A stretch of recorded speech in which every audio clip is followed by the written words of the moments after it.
আসসালামু আলাইকুম রহমতুল্লাহি ওবরকাতুহু। সম্মানিত দর্শক, সারা বাংলাদেশ এখন বিক্ষোভে উত্তাল। ছাত্র জনতা, বিভিন্ন শ্রেণী পেশার যারা মানুষ, সবাই ঐক্যবদ্ধ হয়ে রাস্তায় নেমেছেন। কার্যত ৬-৭টা দাবি নিয়ে তারা সামনে আছেন, কিন্তু বাস্তবে তাদের সবারই এক দফা দাবি, সরকারের পদত্যাগ করতে হবে।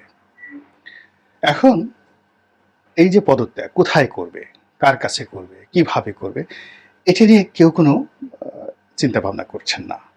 তাদের বক্তব্য হলো আগে আওয়ামী লীগকে পদত্যাগ করতে হবে, এরপরে যা হবে হবে।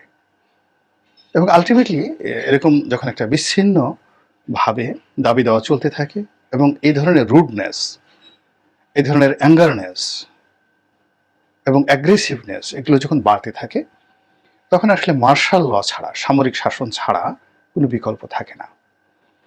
কিন্তু একটা দেশ সামরিক বাহিনীর অধীনে যে চলবে, সে চলার জন্য যে স্ট্রাকচারগুলো দরকার, সেই স্ট্রাকচারটা এই মুহূর্তে এত স্পর্শকাতর দুর্বল অবস্থায় আছে, যে কোনো জায়গাতে একটু ১৯-২০ হলেই সেখানে ধস নামবে।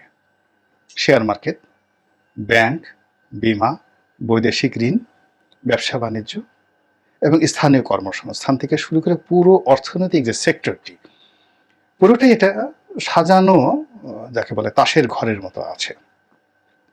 আমরা জানি যে অনেকগুলো ব্যাংক দলীয় বিবেচনায় দেওয়া হয়েছে এবং এগুলো থেকে দিদা আসছে টাকা লোপাট করে বিদেশে পাচার করা হয়েছে এবং সেই ব্যাংকগুলো একেবারে শুধু আইসিইউতে আছে, ঘোষণা করা হয়নি যেগুলো দেউলিয়া, কোনো মতে টিকে রাখা হয়েছে যেন রাজনৈতিক সরকারের সমস্যা না হয়, একটা কলঙ্ক ছড়িয়ে না পড়ে।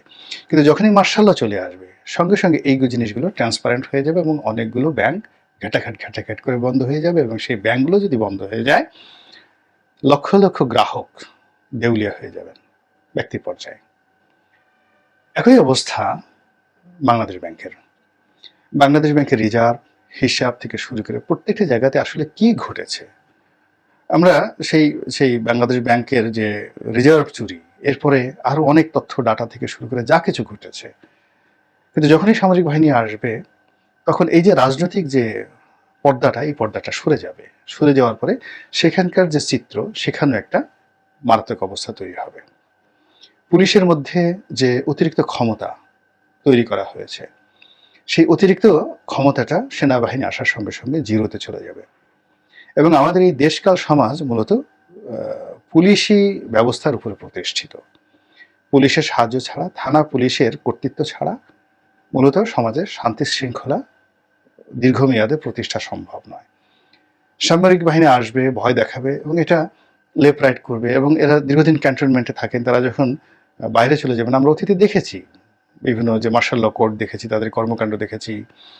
তারপর যারা জেলাতে দায়িত্ব ছিলেন, লেফটেন্যান্ট কর্নেল পদমর্যাদার, আগে তো এরশাদ জামানাতে মেজররা জেলার দায়িত্বে ছিলেন, পরবর্তীতে 111-এর সময় সেই ব্যাটালিয়ন কমান্ডার হিসেবে লেফটেন্যান্ট কর্নেলদেরকে সেখানে দায়িত্ব দেওয়া হয়েছে। আমরা সেই জিনিসগুলো দেখেছি, কিন্তু সেখানে সফলতার ন্যূনতম যাকে বলে নজির নেই।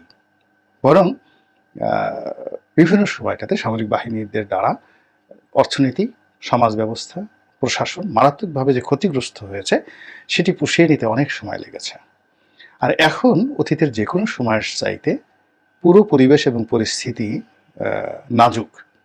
আবার অন্যদিকে যদি সামরিক বাহিনী ক্ষমতায় আসে বা মার্শাল ল চালু হয়ে যায়, তাহলে যারা আসবেন এখানে কমান্ডিং অফিসার হিসেবে বা প্রধান ব্যক্তি হিসেবে আসবেন, তাদের যে রাষ্ট্র পরিচালনার ক্ষমতা, মেধা এবং দক্ষতা, এটি কোন পর্যায়ে অ্যাক্ট করবে, রিয়্যাক্ট করবে, এটি কি প্রোঅ্যাক্টিভ হবে না রিঅ্যাক্টিভ হবে, এটি এখনো পর্যন্ত কিন্তু বলা যাচ্ছে না। এর কারণ হলো যে অতীতে বিভিন্ন রাজনৈতিক দলগুলোর একটা অবস্থা ছিল, আর এখন সেই রাজনৈতিক দলগুলোর কিন্তু সেই অবস্থাগুলো নেই।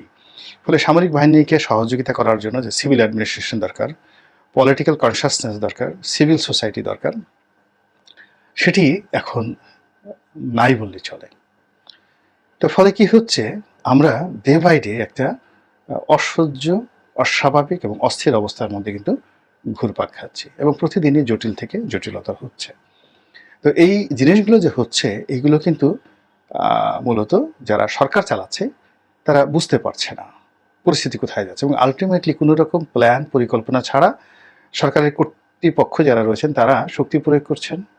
আর কোনো রকম পরিকল্পনা ছাড়া যারা আন্দোলনের মাঠে আছেন তারা শুধুমাত্র নিজেদের দাবি জানান দিয়ে রাজপথে তারা উত্তাপ ছড়াচ্ছেন। কিন্তু অর্গানাইজড ওয়েতে একটি আন্দোলনকে সফল করে সেটিকে রাজনৈতিক শক্তিতে রূপান্তরিত করা এবং সেই রাজনৈতিক শক্তিটিকে রাষ্ট্রশক্তিতে রূপান্তরিত করে দেশ পরিচালনা করার জন্য অতীতে সামরিক বাহিনী, সিভিল সার্ভিস এবং রাজনীতিবিদদের যে একটা কোঅপারেশন ছিল, সেই কোঅপারেশনটা এই মুহূর্তে নাই। অর্থাৎ আন্দোলনকারীদের সঙ্গে সামরিক বাহিনীর রাজনীতির কোনো উইংসের যোগাযোগ নেই, আবার আন্দোলনকারীদের সঙ্গে রাজনৈতিক ব্যক্তিত্বের কোনো যোগাযোগ নেই, আবার রাজনৈতিক ব্যক্তিদের সঙ্গে সিভিল অ্যাডমিনিস্ট্রেশনের কোনো যোগাযোগ নেই। এখন যারাই ক্ষমতায় রয়েছেন তারা অলমোস্ট সবাই সরকার পক্ষের লোক, যারা শক্তিমত্তা নিয়ে আছেন, আর যারা ফ্রাস্ট্রেটেড আছেন তারা সবাই সরকারকে হেট করেন, ঘৃণা করেন, হেটার গ্রুপ।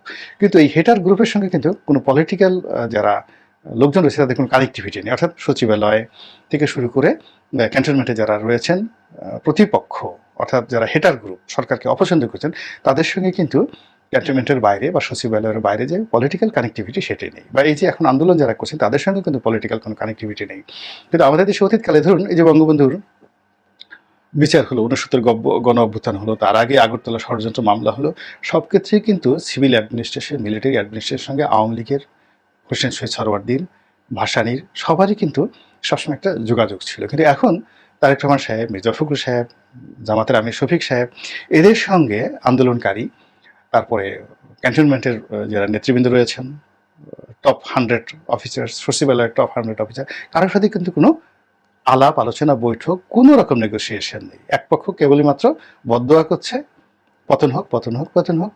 আর এক গ্রুপ সেখানে শুধুমাত্র বেঁচে থাকি, আমরা খাবো, আমরাই সব, এরকম অহমিকাবোধ চালাতে চালাতে আজকের যে সেন্সিটিভ একটি অবস্থায় এসে গেছে। এর ফলে কি হচ্ছে, এই আন্দোলনটি নিয়ন্ত্রণের বাইরে চলে যাচ্ছে এবং এটি ক্রমশ স্পর্শকাতর জায়গাতে চলে যাচ্ছে। শিশুরা এই আন্দোলনে জড়িয়ে পড়েছে। আমি দেখলাম যে একটা বাচ্চা ছেলে, কত বয়স হবে, 6 বা 7 বছর, পিতার সঙ্গে এসেছে এবং পুলিশের প্রতি তার এত ক্রোধ, সে বাপের হাত ছেড়ে দিয়ে সেই গাজার মতো করে, গাজাতে ইসরায়েলি সৈন্যরা যেভাবে ফিলিস্তিনি শিশুর আক্রমণ চালায়, সেই শিশু দৌড়ে গিয়ে পুলিশের পেটের মধ্যে আচ্ছা মতো ঘুষাঘুষি করলো, একবার মোহাম্মদ আলী কেলের মতো।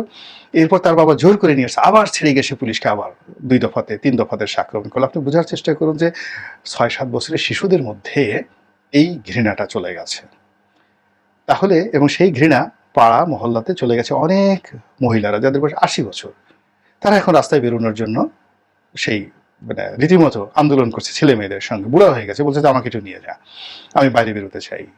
যুবতীরা বেরোতে চাচ্ছে, গৃহকর্তীরা বেরোতে চাচ্ছে, এবং অনেকে আজকে সেই শহীদ মিনারে অনেকে আসছেন, এবং আগামীকাল এইভাবে যদি চলতে থাকে এগুলো সব মানুষ রাস্তায় নেমে আসবে, কাজ করে বাদ দিয়ে। ফলে পুরো সিস্টেমটা এখানে কলাপস করার মতো অবস্থা তৈরি হয়েছে। এবং কিছু কিছু জায়গাতে, যেমন মনে করেন ধানমন্ডি, গুলশান, বনানী, তারপরে মিরপুর ডিওএসএস, বনানী এএসএস থেকে শুরু করে এই অভিজাত এলাকাগুলোতে যারা বসবাস করেন, তারাই কিন্তু এরকম 50 থেকে 60,000 বা লক্ষাধিক ফ্যামিলি রয়েছেন। পক্ষে বিপক্ষে দেশ তারা পরিচালনা করেন অথবা প্রভাব রাখেন। তো এর মধ্যে সামরিক বাহিনীর যারা পরিবার পরিজন, তারা ডিওএসএস এ থাকেন, এবং যে কটা ডিওএসএস হয়েছে তার মধ্যে মিরপুর ডিওএসএস সবচেয়ে গুরুত্বপূর্ণ। এখানে সার্ভিং অফিসাররা যেভাবে আছেন, যারা এখন এই মুহূর্তে ক্ষমতায় আছেন, তার সঙ্গে সঙ্গে তাদের যে বড় বড় যারা সাবেক সেনাপ্রধান ছিলেন, নৌবাহিনী প্রধান ছিলেন, বিমান প্রধান ছিলেন, এরকম অনেক লোক মিরপুর ডিওএসএসে কিন্তু বসবাস করেন। তার সঙ্গে সঙ্গে ইট ইস কমার্শিয়ালি ভেরি ভেরি ইম্পর্ট্যান্ট, এবং মিরপুর ক্যান্টনমেন্টের একেবারে বুকের মধ্যে সেই জায়গাটা, এবং সাভার ক্যান্টনমেন্টের মাঝামাঝি জায়গাতে। ফলে সব দিক থেকে মিরপুর ডিওএসএস অন্য যে কোনো ডিওএসএস চাইতে গুরুত্বপূর্ণ। এখন এই ডিওএসএস এর বাসিন্দারা, সেনা পরিবারের যারা সদস্যরা, তারা রাস্তায় নেমে এসেছেন তাদের সন্তানদের সঙ্গে, বিক্ষোভকারীদের সঙ্গে, আন্দোলনকারীদের সঙ্গে। এটা কিন্তু যেন-তেন ঘটনা নয়, নজিরবিহীন ঘটনা। এবং তাদের ক্যান্টনমেন্টে যেভাবে কানেকশন রয়েছে, ক্যান্টনমেন্টের বাইরে কানেকশন রয়েছে, তারা অর্থনৈতিকভাবে অত্যন্ত সচ্ছল। এবং এই যে তাদের মধ্যে যে অ্যাঙ্গারটা, সেই অ্যাঙ্গারটা কিন্তু শুরু হয়েছে এই ব্লক রেড দিয়ে। আমি যেটি অনেকগুলো ভিডিওতে বলেছি যে সকল এলাকাতে খুব বেশি গন্ডগোল হয়েছে, যেমন মিরপুরে, উত্তরাতে, তারপর রামপুরাতে, বাড্ডাতে, বনশ্রীতে, চট্টগ্রামে, সিলেটে। তো এই গন্ডগোল এর পর 18 তারিখের পর, জুলাই মাসে 18 তারিখের পর যেন সরকার নেট বন্ধ করে দিল, কারফিউ চালু করে দিল, তারপরে ফেসবুক বন্ধ করে দিল, সেনাবাহিনী নামালো। এই সুযোগটাকে তারা পজিটিভ ওয়েতে কাজে না লাগিয়ে তারা কি করেছে? গ্রেপ্তার করেছে, ব্লক রেড দিয়েছে, নির্যাতন করেছে, জুলুম করেছে এবং মানুষের কিছু কিছু এলাকার মানুষের ঘুম হারাম করে দিয়েছে। প্রত্যেকটা বাড়িতে বাড়িতে গিয়ে ছাত্র খুঁজেছে এবং এরই ধারাবাহিকতায় মিরপুর ডিওএসএস এর মতো জায়গাতে এখানেও গিয়েও কিন্তু পুলিশ এই ব্লক রেড দিয়েছে। ফলে কি হলো? এই যে সেনাবাহিনীর সদস্যদের, সাবেক সদস্যদের যে পরিবারের মধ্যে যে ফ্রাস্ট্রেশন, এই ফ্রাস্ট্রেশনটা কিন্তু এখন মানে যাকে বলে একেবারে স্ফুলিঙ্গ হিসাবে ছড়িয়ে পড়েছে। ফলে এটি অন্য যে কোনো এলাকার বিক্ষোভের মতো নয়, গুলশানের একটা বিক্ষোভের মতো নয়, বনানীর একটা বিক্ষোভের মতো নয়। এটিকে ধরে নিতে হবে যে এর সঙ্গে এটা রিলেটেড রয়েছে রাষ্ট্রের সশস্ত্র বাহিনীর পরিবার পরিজনের সঙ্গে। এখন দেখা গেল যে আর্মি অফিসার যারা রিটায়ার্ড করেছেন তারা বেশিরভাগ ক্ষেত্রে তাদের মেয়ের বিয়ে দেয় সামরিক কর্মকর্তার সঙ্গে যারা এখন কাজ করছেন। এখন কারো বাসায় হয়তো কারো শ্যালককে ধরে নিয়ে গেছে, বা শ্যালকের খোঁজ করেছে যে ইউনিভার্সিটিতে পড়ে, কিন্তু তার দুলাভাই তো আর্মিতে আছে, তার চাচা আছে, তার মেয়ে আছে। তো সে নিজে ওয়েল কানেক্টেড। এখন কয়েকদিন আগে ধরুন সে রিটায়ার্ড করেছে, একজন মেজর জেনারেল, কথায় কথা এখন তার কমান্ডিং অফিসে তার যারা অধীনে ছিল তারাই এখন কমান্ড পরিচালনা করছে। তো সব মিলিয়ে মিরপুর ডিএসের যে কাহিনীটি, এটি সরকারের জন্য একেবারে গোদের উপর বিস্ফোরা হিসেবে কাজ করেছে। পরিস্থিতি খুবই নাজুক, স্পর্শকাতর, এবং এটি যদি ওইভাবে সম্মানের সাথে, মর্যাদার সাথে হ্যান্ডেল করা না হয়, এটি বলতে গেলে প্রচণ্ড রকম বিস্ফোরণ নিয়ে সরকারকে মারাত্মক বিপদ এবং বিপত্তির মধ্যে ফেলবে। আল্লাহ আমাদের সবাইকে হেদায়েত দান করুন এবং হেফাজত করুন। আসসালামু আলাইকুম ওয়া রাহমাতুল্লাহি ওয়া বারাকাতুহু।